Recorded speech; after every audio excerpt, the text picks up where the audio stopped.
मी लहान असताना जेव्हा पहिल्यांदा पोळ्या बनवायला शिकत होते, तेव्हा मी नेहमी आईला म्हणायची की आई शेवटची पोळी मी लाटेल. तेव्हा आई मला नेहमी सांगायची, कुठल्याही नवीन कामाची सुरुवातीपासून करायची. म्हणजे पहिल्यांदा जर तू पोळी लाटली तर काय होईल, दुसरी पण पोळी तुला लाटण्यास चान्स मिळेल. पण शेवटची जर लाटली तर तुला डायरेक्ट दुसऱ्या दिवशी चान्स मिळेल. मग असं करून मी सुरुवातीला पोळे लाटायला लागले आणि मग ती पोळी गोल येत नव्हती, तर मग ती एका टोपणाने गोल करण्याचा प्रयत्न केला.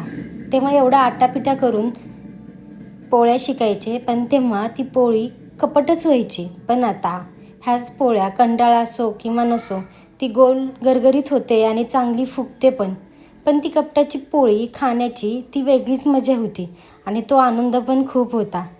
तुम्ही पण अशाच कपटावानी लहान असताना पोळ्या बनवल्यात का तुम्ही आईकडनंच शिकलात? कमेंट